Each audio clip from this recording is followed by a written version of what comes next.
Czarnogóra potrafi zaskoczyć, nawet jeśli widziałeś już pół świata. To kraj, który przyciąga coraz więcej turystów, ponad 4 razy więcej niż ma mieszkańców. W tym odcinku Pokażemy Ci najpiękniejsze miejsca w Czarnogórze. od klasztoru wykutego w skale po serpentyny, na których ręce dosłownie drżą na kierownicy. Zaczynamy. Stary Bar to nazwa niezwykle klimatycznego miasteczka. Ruiny pamiętają czasy rzymskie i jest to jedna z najstarszych i najważniejszych stref archeologicznych na całych Bałkanach. Bilecik wstępu do zwiedzania tych ruin tutaj kosztuje 5 euro za osobę dorosłą i 1 euro za dziecko. Miejsce pamięta czasy epoki bizantyjskiej, weneckiej i osmańskiej i zostało wpisane na listę światowego dziedzictwa UNESCO. Jest to jedna z najważniejszych i najstarszych stref archeologicznych na całych Bałkanach. Sięga tutaj historia aż czasów rzymskich. Piękne, średniowieczne mury, które pamiętają kawał historii. I cudowne widoki tutaj na miasto. Ładnie to wygląda. To miejsce zostało opuszczone w XIX wieku i teraz jest swoistym muzeum na świeżym powietrzu. Oprócz zwiedzania tej starej i zabytkowej części, warto udać się do miasta, bo jest po prostu piękne. Można tam smacznie zjeść, kupić pamiątkę, napić się świeżo wyciskanego soku z granatu. Sami Polacy, moi drodzy, w Czarnogórze jest nas też całkiem sporo. Jesteśmy, moi drodzy, w miejscowości Petrowac. Po prostu urocza miejscowość po drodze naszej. To jest taki spontaniczny przystanek, ale jest tutaj zamek i urocze, klimatyczne centrum miasta. Idziemy. Idziemy to zobaczyć. Jeśli szukasz spokojnego, wakacyjnego kurortu, zdecydowanie polecamy Petrowac na Moru. Urocza, klimatyczna miejscowość z dostępem do morza, z niewielką plażą, promenadą oraz niesamowitym widokiem na Adriatyk. Bardzo fajna, klimatyczna miejscówka. W przeciwieństwie do mocno imprezowej Budwy, tu zaznasz relaksującego, rodzinnego i spokojnego urlopu. No może nie aż tak spokojnego, bo w sezonie są tutaj tłumy, ale z pewnością nie będzie tylu imprez co w Budwie. To zdecydowanie jest takie wszystko mniejsze. Budwa jest, wiecie, duża promenada, dużo restauracji, a tu wszystko jest takie mniejsze. Jest tego sporo, ale te restauracje są mniejsze i taki klimat bardziej właśnie kameralny odczuwam. Liczba mieszkańców to około 1500 osób. Niegdyś była to mała osada rybacka, dziś dość turystyczne miasteczko. Z miasta widać dwie malutkie wysepki, Katić i Sveta Nedelja z XIII-wieczną cerkwią na skale. Warto tam popłynąć łodzią w okolicy zachodu słońca. Promenada jest pełna restauracji oraz uroczych kawiarni. Petrowac okazał się mega fajnym miasteczkiem. Klimatyczne restauracyjki, tu zameczek, można się łódką przepłynąć na tamtą wysepkę, na której jest kościółek taki uroczy na skale, ale pięknie. I plaża jest. Blisko promenady są również ruiny zamku. Castel Lastwa to XVI-wieczna wenecka forteca, którą można zwiedzać za darmo. Niezwykle kultowa i mocno popularna miejscówka niedaleko Budwy i wspomnianego wcześniej Petrowac. Niewielka osada powstała w XV wieku. Oddzielona od lądu wąską groblą stanowiła bezpieczną oazę i chroniła mieszkańców przed piratami oraz Osmanami. W czasach Jugosławii władze przekształciły domy w luksusowy kurort, który odwiedzały podobno same Sophia Loren, Elizabeth Taylor czy Marilyn Monroe. Moi drodzy, punkty widokowe będą dosyć zapchane, zwłaszcza w godzinach popołudniowych. Także jak takie ciekawe miejsca chcecie sobie podziwiać w spokoju, to chyba trzeba być wcześnie rano. Mamy około godziny 16 i tutaj jeden autobus podjeżdża za kolejnym. Jeden odjeżdża, to już kolejny stoi i czeka na miejsce parkingowe. Dziś teren należy do sieci hoteli Aman Resorts. Po zarazie działalność podupadła i na dzień dzisiejszy, wrzesień 2025, hotel jest zamknięty. Jedno z najważniejszych i najświętszych miejsc duchowych w Czarnogórze. 10 minut spacerkiem pod górę zapewne, także dla tych, co nie mają kondycji, ostrzegamy od razu, chociaż na razie w sumie jest płasko. Monastyr w skale na klifie o wysokości 900 metrów nad poziomem morza przyciąga pielgrzymów i turystów z całego świata. Droga lekko pod górkę, strome schody, ale co jest ciekawe, wszędzie na świecie można zobaczyć jakieś mosty, barierki, gdzie ludzie zakładają swoje kłódki, a tutaj widzimy barierkę, gdzie są przewiązane skarpety.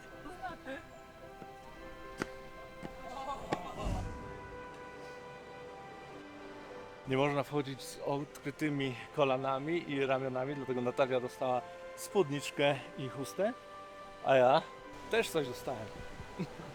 Sarong dostałem. Jesteśmy w monastyrze, moi drodzy. Patrzcie, jak to tu zbudowali, to ja nie wiem. Relikwiom świętego Wasyla, założyciela kościoła, przypisywane są cudowne moce. Oto ten słynny monastyr, który jest odwiedzany bardzo licznie. Tutaj ludzie, nawet z tych historii, które słyszeliśmy, przychodzą o kulach, wychodzą bez nich, czyli jest to miejsce cudów. A cudowne właściwości i cudowną moc przypisuje się relikwiom świętego Bazylego, którego zwłoki tutaj spoczywają, którego relikwie tutaj można znaleźć. Fajny punkt, po drodze w góry, zwłaszcza jakby ktoś jechał, warto na pewno się zatrzymać. Z mostu, który jest dość popularną atrakcją turystyczną, rozpościera się przecudowny widok na kanion rzeki Tara. Kanion jest najgłębszy w Europie, około 1300 metrów, a miejsce to znajduje się na trasie Mojakowacz-Żabliak. Most zbudowany na przełomie lat 30. i 40. posiada 5 łuków i długość około 365 metrów. Jaki ciekawy most, jak na Sri Lance, prawie jak ten, po którym, jak on się nazywał? 9 łuków. W ogóle to jaka infrastruktura. I zipline jest. Zipline. Kanion rzeki Tara wpisany został na listę światowego dziedzictwa UNESCO. W tym miejscu jest również zipline, jeden z wielu w Czarnogórze. Koszt przejażdżki to około 20 euro. Mam nadzieję, że zostawisz nam łapkę w górę, zostaw lajka, czy podoba Ci się, a jeśli Ci się podoba, to zostaw. Będziemy wdzięczni, będzie nam bardzo miło. Przyznam szczerze, że jest to jedno z najpiękniejszych jezior, jakie widzieliśmy w życiu. Drodzy, dojechaliśmy na Czarne Jezioro. Jest już późno, godzina 16. 9 euro za sam parking na 3 godziny, 15 euro na cały dzień. Czyli parking dosyć drogi, mam nadzieję, że się opłaca. Tu jeszcze jakiś wstęp do Parku Narodowego trzeba kupić, z tego co mi ten pan mówił. Mam nadzieję, że zdążymy tam dojść przed zmrokiem. Tak, moi drodzy, potwierdzam, wstęp do parku jeszcze 5 euro, czyli parking plus wejście 5 euro za osobę, czyli dyszka za dwie. Idziemy zobaczyć to Czarne Jezioro. Mam nadzieję, że dojdziemy do niego, zanim się zrobi czarno na zewnątrz. Kolor wody, otoczenie gór i lasów sprawiają, że widok jest iście pocztówkowy. Jezioro znajduje się na terenie Parku Narodowego Durmitor. Ale pięknie. No, warto było przyjechać. Piękne widoki. Tu jest restauracja, jakby ktoś zgłodniał. Można coś zjeść. Pan zachwalał, że bardzo dobre jedzenie. Do tej pory myśleliśmy, że to najpiękniejsze miejsce w Czarnogórze, ale później przyszło nam odwiedzić jeszcze kilka miejsc, gdzie szczęka po prostu opada. Ale o tym za chwilę. Moi drodzy, jeśli to oglądacie, wpadnijcie do Natalii na Instagrama naszego. Natalia się tym zajmuje. Kilku rzeczy nie będzie właśnie z jeziora i szlak trafił. Telefon spadł, wiatr przewrócił statyw, jak nagrywaliśmy i nie działa. Nie wiem, czy da się zgrać materiały. Ekran jest potłuczony, w ogóle się nie uruchamia telefon, także obawiam się, że całkowicie się zepsuł. Wpadnijcie, zostawcie jakiś komentarz, żeby na pocieszenie coś. Tak miałam, nie wiem, w ogóle bredzę, bo jestem trochę smutna. Ale mieliśmy telefon na tym statywie, wiatr zawiał i wpadł akurat ekranem na kamienie i no zepsuł się. Mam nadzieję, że można będzie odzyskać dane. No bo to jest jednak cała nasza historia w formie wideo i w formie fotografii. Wszystkie zdjęcia z Wietnamu, ze wszystkich krajów. Poszło chyba wszystko się rąbać.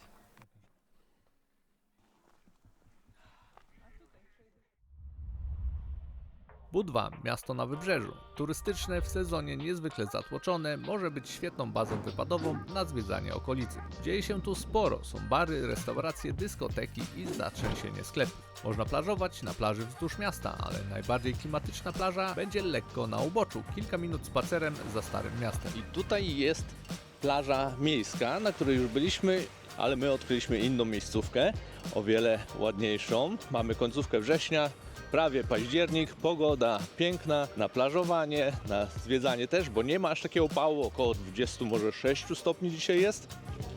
Bardzo ładny widok tutaj jest na Stare Miasto.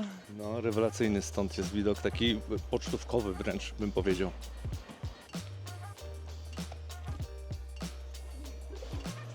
Patrzcie, to jest kolejne tajemne przejście do kolejnej tajemnej plaży, która nie jest tajemną plażą.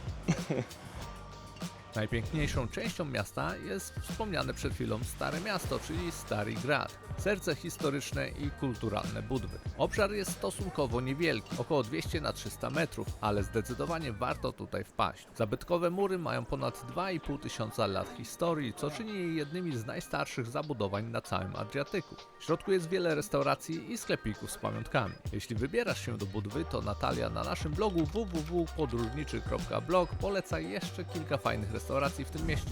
My właśnie w Budwie spędziliśmy 2 tygodnie podczas naszego bałkańskiego tripu.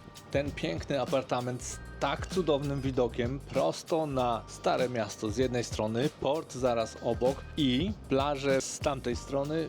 Ten apartament można sobie wypożyczyć u Pawła i Eweliny, którzy tutaj mieszkają na stałe i zajmują się właśnie wynajmem apartamentów i organizacją wycieczek. Paweł jest również licencjonowanym przewodnikiem, więc przy okazji zorganizujesz sobie fajne wycieczki po Czarnogórze. A na moich wycieczkach jest tylko po polsku. Także 100% po polsku. I 100% Polaków. Namiary na nich zostawiamy na dole w opisie pod filmem. Możesz też zeskanować kod QR, który wyświetla się teraz na ekranie. Z miejscowości Wir Pazar wyruszamy w rejs po jeziorze Szkoderskim, czyli największym jeziorze na Bałkanach. Mamy tę ogromną przyjemność wybrać się tu ze wspomnianym wcześniej Pawłem, który zna kraj, jak się okazuje, od podszewki. Jezioro Szkoderskie Czarnogóra współdzieli z Albanią, ale jak się dowiadujemy, część czarnogórska jest lepsza. Kolejna ciekawostka, jakbyśmy tą łódką chcieli sobie popłynąć do Szkodry i z powrotem, zrobić takie kółko, to 24 godziny. Także nie mamy tyle czasu. Ja Wam chcę pokazać tą według mnie najlepszą właśnie część jeziora, która się znajduje właśnie tutaj i my sobie spędzimy czas właśnie w tej górnej części, gdzie mamy i meandry rzeczne, właśnie dużo takiego, jak widzicie, terenu zakreskowanego. To jest ten teren, który w zimę się podnosi, a w lato opuszcza, czyli właśnie tworzą się takie zarośle, jak ja to mówię, takie krzaki, to sobie będziemy wszystko oglądać. Piękna przyroda, otoczenie gór, ponad 280 gatunków ptaków, w tym zimorodki oraz pelikany. A to jest, proszę Państwa, rakija. Tak. I mamy 10 rano, a to jest rakija. Ale już była kawa i ogólnie tutaj rakiję się pije z kawą, więc ja bym chciał Wam tak, chociaż tak troszeczkę, żebyście zasmakowali, poczuli, bo to jest domowa rakija. Ja też nie polecam sklepowej rakii, bo to koło rakii, że tak powiem, nie stało. Słuchajcie, już widzę, że wielu osobom się będzie tutaj podobać na pewno. W Czarnogórze nie będzie podobać, ledwo co nalał. Mocne dosyć, ale to jest taka jeszcze moc, która nie potrzebuje popychacza. Ona ma około 50%. To ma 50%? Wow! Dopływamy do praktycznie opuszczonej kamiennej wioski, gdzie czeka nas krótki spacer na niewielki, ale bardzo uroczy wodospad. O, tam kolejny zimorodek widzę.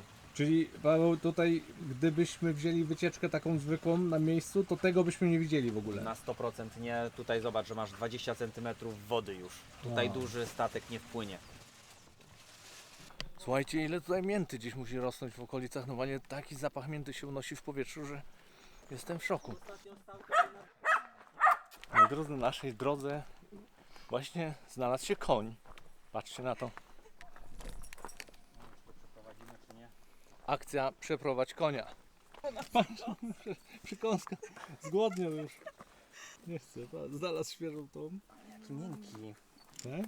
No miękki. O jadzie, faktycznie zawsze. Jaki taki... Idzie za nami. Koniku, tylko nie wyprzedzaj nas. Patrzcie kto za mną. Ej, nie pchaj, spokojnie. No mnie pcha głową normalnie. Nie wyprzedzaj mnie, bo ja się będę bał za tobą iść, że mnie kopniesz. Godnie, normalnie idzie. Pcha mnie głową czasami. Moi drodzy, ten mostek ma ponad 300 lat. A wygląda na góra 250.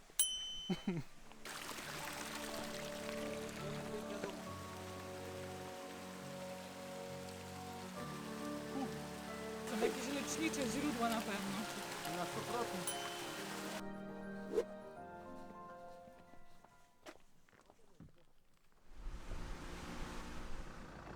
W drodze powrotnej zajechaliśmy na punkt widokowy o nazwie Pawlowa Strana. Polecamy odwiedzić to miejsce, bo są naprawdę piękne widoki.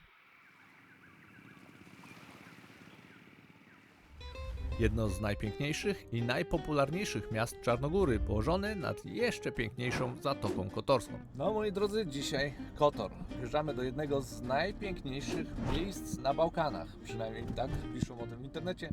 Zaraz się przekonamy, czy to prawda. Tutaj koło tego wielkiego wycieczkowca jest parking i właśnie Paweł nam powiedział, że parking za godzinę kosztuje tutaj 4,5 euro. Także jak ktoś planuje przyjechać samochodem na cały dzień, sobie zrobić wycieczkę, no to wybierajcie parkingi gdzieś raczej chyba bardziej na obrzeżach. W samym mieście żyje około 13 000 mieszkańców, a jego najpiękniejszą częścią będzie Stary Grad. To właśnie tę część mamy okazję zwiedzać. Stare miasta w Czarnogórze są wyjątkowe i piękne, a to w Kotorze jest dość spore i warto zarezerwować sobie chwilkę, by dobrze zwiedzić każdy zakamarek. Kotor to jedno z fajniejszych starych miast, w jakim byliśmy. Historia Starego Miasta jest niezwykle złożona i bogata. Stare miasto w Kotorze jest takie wyjątkowe, bo wciąż użytkowane przez lokalną, tutejszą społeczność. Jest poczta, są banki, są urzędy miejskie, są biura, jest szkoła i tutaj normalnie mieszkają ludzie. Tak, to nie jest tak, że tylko pod turystów zrobione, odremontowane Stare Miasto, tutaj faktycznie to funkcjonuje. Mimo iż miasto jest spokojniejsze niż Budwa, to turystów jest tutaj zatrzęsienie. Przygotuj się więc na tłumy. W oddali na wzgórzu widać fortecę Świętego Jana, na którą można się wspiąć. Wystarczy tylko pokonać 1350 schodów, ale piękny widok na zatokę gwarantowany. Ponownie na naszym blogu Natalia poleca, gdzie zjeść pyszną krempitę, lokalny deser, a także gdzie zaparkować samochód, jeśli przyjeżdżasz tu autem, aby nie płacić prawie 5 euro za godzinę. www.podróżniczy.blog. Zatoka Kotorska jest ogólnie piękna, a zdecydowanie polecamy właśnie Stare Miasto w Kotorze. To jest takie nasze ulubione miejsce, żeby sobie pospacerować. Tylko tak, przyjedź o 6 rano albo o 1 w nocy. Korki są. Niesamowite, jest prawie październik, a jest tyle ludzi, tylu turystów, pełno kawiarenek, urocze galerie sztuki, piękne pamiątki. Sklepy z pamiątkami bardzo ładne, ale Ale niektóre drogie. ceny, no niestety. Ale piękne miasto, ale bardzo zatłoczone. Tak, na pewno warto wpaść. A my teraz udajemy się do naszego ulubionego miejsca, czyli miejsca, gdzie możemy zjeść pyszne steki. Chodźcie z nami. Dzięki Paweł za polecenie.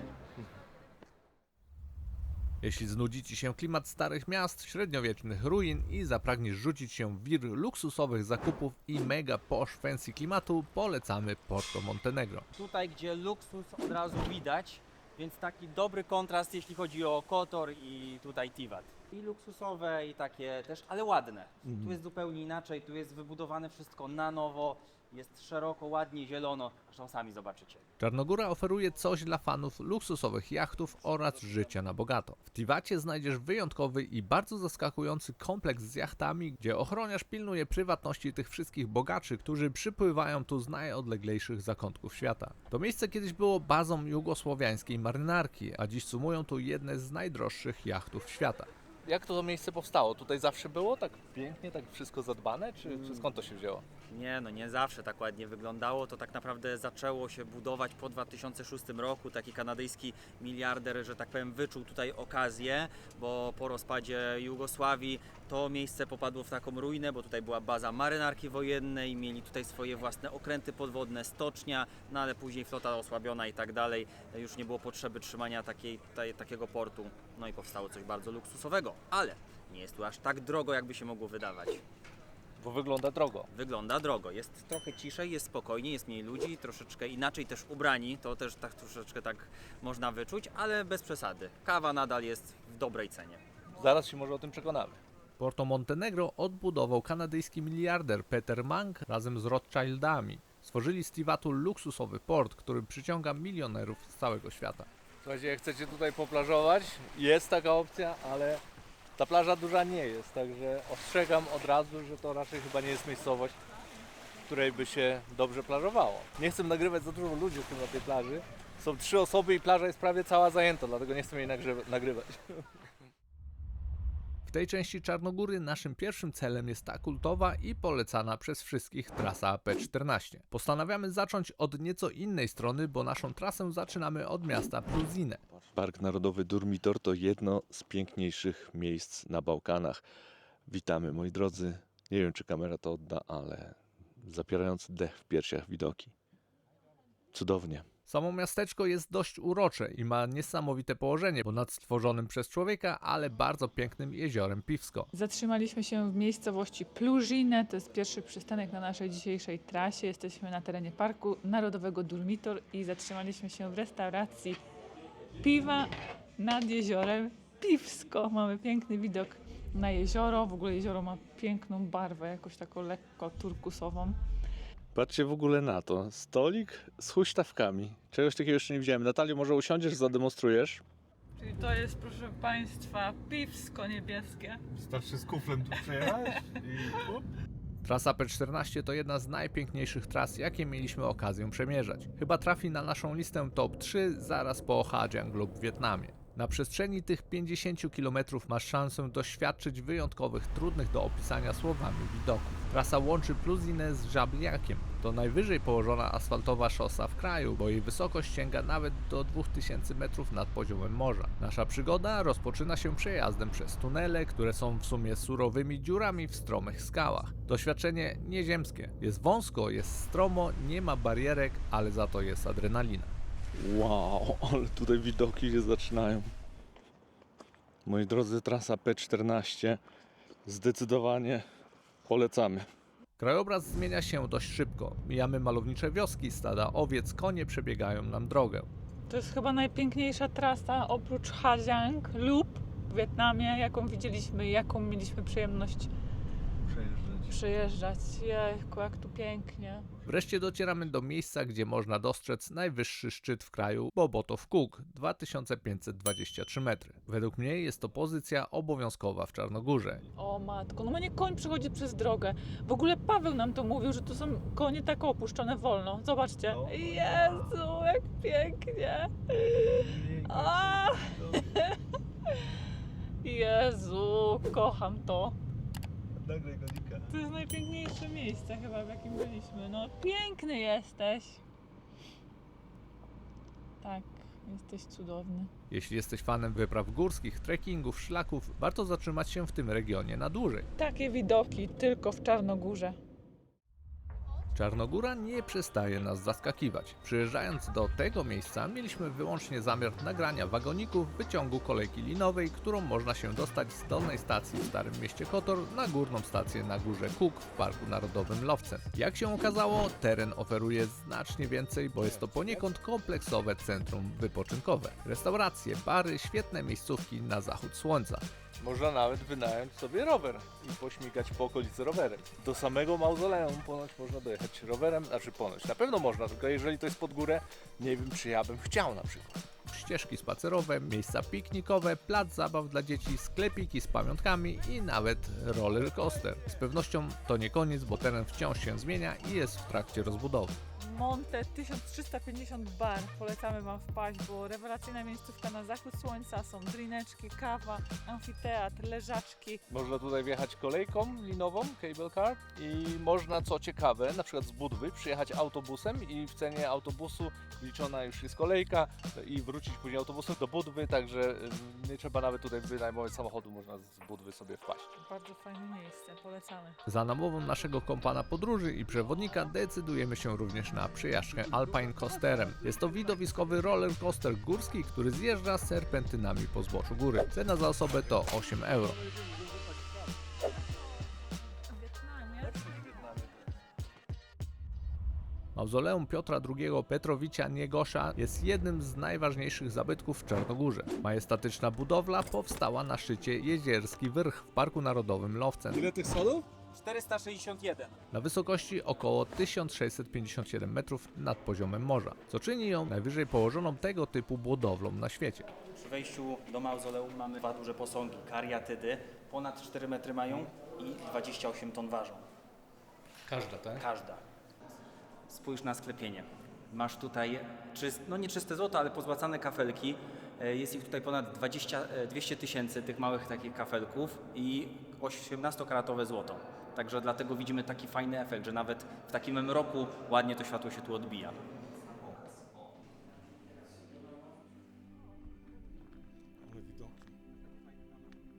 Jak nikogo nie ma, to w tą stronę też fajnie nagrać. W bezchmurny dzień można dostrzec morze, góry Durmitor, Podgoricę i inne najważniejsze miejsca w kraju. Kręta trasa, która gwarantuje dość sporą dawkę adrenaliny oraz bajeczne widoki na całą Zatokę Kotorską. Pierwszy punkt widokowy na trasie P1. Też fajne widoki. Ja myślałem, że po P14 już nic mnie nie zaskoczy, tam były takie widoki, ale tutaj też jest fajnie. Także P1 myślę jak najbardziej można powiedzieć, że to jest jedna z atrakcji Czarnogóry. Dokładnie tam. Paweł, powiesz nam, co to za numerki na zakrętach? Te numerki oznaczają, na którym zakręcie aktualnie jesteśmy. Byliśmy na 15, a mamy jeszcze do pokonania 10. Także 25 ładnych takich zakrętów, agrawek Na samą górę prowadzących. na samą górę. Po drodze znajdziesz mnóstwo punktów widokowych. P1 to kolejna trasa, którą zdecydowanie warto się przejechać, ale tu będzie też zdecydowanie więcej ludzi i większy ruch na drodze, ale zobaczcie, warto, mi się wydaje, że warto. A patrzcie, ile tutaj ludzi.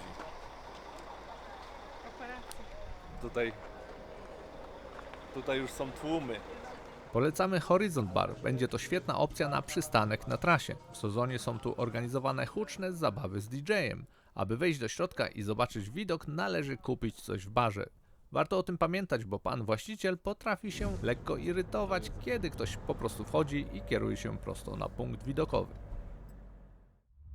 Cetinje to była stolica Czarnogóry. Moi drodzy, a my zawitaliśmy do byłej stolicy Czarnogóry, czyli miejscowości Cetinje. Mam nadzieję, że dobrze to wymawiam. Tu mam napis Cetinje. Zobaczymy, co tutaj się dzieje ciekawego, chociaż to nie jest mocno turystyczne miejsce, ale pokażemy. Pokażemy, czego można się spodziewać po byłej stolicy. Można tu zaznać prawdziwego lokalnego charakteru, zobaczyć codzienne życie mieszkańców bez większych zakłóceń i wpływów turystycznych. Moi drodzy, cofam, jednak tu trochę turystów zagląda. Ja myślałem, że tutaj praktycznie nikt nie przyjeżdża, a co chwilę widzimy i Paweł mówi, że to turyści po prostu przyjechali sobie pozwiedzać byłą stolicę. Także coś się dzieje, mój błąd. Oczywiście jest tu paru turystów, ale nie jest to Kotor czy Budwa. Byłem tutaj z Nathanem i też mu opowiadam, że tu się nic nie dzieje i tak dalej. Przychodzimy tak jak teraz i mówię, coś tu jest za dużo ludzi. I był Międzynarodowy Dzień Pyrszuta i się najedliśmy dosyta, troszeczkę się napiliśmy, bo można było też skosztować raki. Także niektóre eventy, że tak powiem, nie są rozreklamowane w Czarnogórze. To też jest takie tutaj ciekawe, że z dnia na dzień czasem coś wiadomo, coś się wydarzy. To jest 5 miliardów. Rat, kak sad vojna u Ukrajinu, tak bilo u nas, ali mi moćna strana i onda inflacija. Vidiš, za jedno to Coca-Cola toliko, tylko jedna Coca-Cola. Za 5 miliardów. Da. Tutaj mamy relikwie święte i relikwią jedną z dwóch jest ręka Jana Chrzciciela. Czyli ta ręka, którą właśnie chrzcił Jan Chrzciciel Jezusa w Jordanii. Ale tylko ręka, nie? Tylko ręka, tak. Nie, że cały jest tam. Kto mu obciął tą rękę? Czy to Jak jest ona się ciekawe? tutaj wzięła? No właśnie. Skąd? No ale ogólnie jest to jeden z takich punktów pielgrzymek i tak dalej. I zobaczcie, jest tutaj też policja, mamy dużo flag czarnogórskich, no bo kościół jest tutaj prawosławny oczywiście, tak, ale serbski, jak już tam w Kotorze opowiadałem. Jak się okazało, Czarnogóra jest bardzo zróżnicowanym krajem, bo na stosunkowo niewielkiej powierzchni naprawdę mamy ogrom wrażeń, masę atrakcji. Są góry, jest morze, jest rozrywka, są miejsca takie jak Budwa, gdzie można po prostu pobawić się, odpocząć, mieć takie po prostu wakacyjne życie, a można wybrać się w góry Durmitor i podziwiać piękno natury, które jest naprawdę tutaj wyjątkowe. Jeśli planujesz przyjechać do Czarnogóry, to koniecznie zobacz nasz film o tym, co warto wiedzieć, zanim się tutaj wybierzesz. Dzięki niemu unikniesz kilku błędów, które popełnia prawie każdy turysta i dowiesz się tego, co naprawdę warto wiedzieć przed przyjazdem. Film jest już widoczny na ekranie, więc kliknij i do zobaczenia tam. Cześć!